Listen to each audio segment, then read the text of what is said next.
Supreme court ने जांच agency प्रवर्तन निदेशालय को पीएमएलए के दुरुपयोग पर फटकार लगाई है।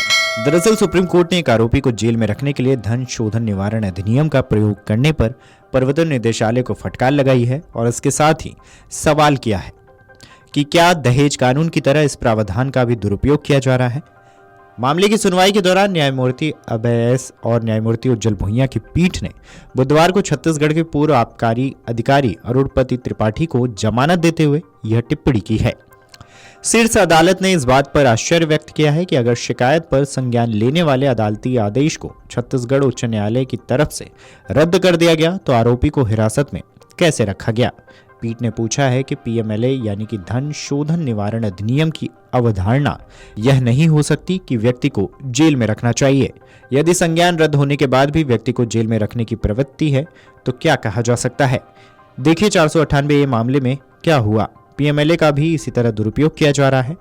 भारतीय दंड संहिता की धारा 498 विवाहित महिलाओं को उनके पतियों और उनके रिश्तेदारों की तरफ से क्रूरता से बचाती है। सुनवाई के दौरान ईडी की ओर से पेश अतिरिक्त सॉलिसिटर जनरल एसवी राजू ने जमानत देने का विरोध करते हुए कहा, तकनीकी आधार पर बदमाश बच नहीं सकते। राजू ने कहा कि मंजूरी के अभाव में संज्ञान रद्द कर दिया गया था और यह जमानत के लिए प्रासंगिक नहीं था। मामले में निराशा व्यक्त करते हुए पीठ ने कहा है कि यह चौंकाने वाला है कि ईडी को पता है कि संज्ञान रद्द कर दिया गया था, फिर भी इसे दबा दिया गया। हमें अधिकारियों को तलब करना चाहिए, ईडी को साफ साफ बताना चाहिए। शीर्ष अदालत की पीठ ने कहा, हम किस तरह के संकेत दे रहे हैं। संज्ञान लेने का आदेश रद्द कर दिया गया और व्यक्ति हिरासत में है। शीर्ष अदालत पूर्व आबकारी अधिकारी अरुणपति त्रिपाठी की अपील पर सुनवाई कर रही थी, जिसमें उन्होंने छत्तीसगढ़ उच्च न्यायालय के उस आदेश को चुनौती दी थी जिसमें राज्य के हाई प्रोफाइल शराब घोटाले के सिलसिले में उन्हें जमानत देने से इनकार किया गया था।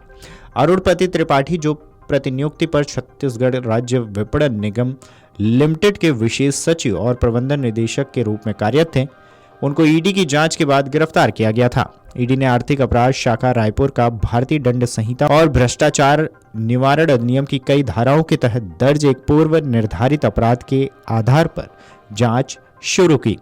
जांच एजेंसी ने आरोप लगाया कि वरिष्ठ सरकारी अधिकारियों, निजी व्यक्तियों और राजनीतिक अधिकारियों से मिलकर बने एक आपराधिक सिंडिकेट ने शराब व्यापार से अवैध कमाई करने के लिए राज्य की आबकारी नीतियों में हेरफेर किया।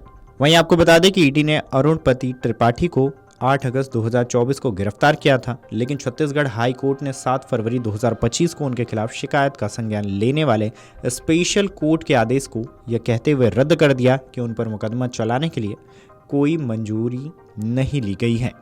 शीर्ष अदालत ने भारतीय दूरसंचार सेवा के अधिकारी त्रिपाठी की अपील पर सुनवाई कर रही थी। याचिका में उन्होंने राज्य में चर्चित आबकारी घोटाले के सिलसिले में जमानत देने से इनकार करने वाले छत्तीसगढ़ हाई कोर्ट के आदेश को चुनौती दी थी। प्रतिनियुक्ति पर छत्तीसगढ़ राज्य विपणन निगम लिमिटेड के विशेष सचिव और प्रबंध निदेशक रहे त्रिपाठी को ईडी ने जांच के बाद गिरफ्तार किया था। ईडी ने आर्थिक अपराध शाखा रायपुर द्वारा भारतीय दंड संहिता और भ्रष्टाचार निवारण अधिनियम की कई धाराओं में पूर्व निर्धारित अपराध के आधार पर जांच शुरू की।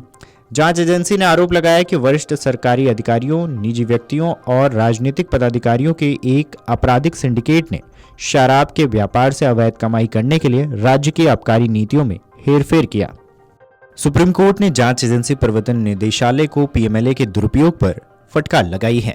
दरअसल सुप्रीम कोर्ट ने एक आरोपी को जेल में रखने के लिए धन शोधन निवारण अधिनियम का प्रयोग करने पर प्रवर्तन निदेशालय को फटकार लगाई है और इसके साथ ही सवाल किया है।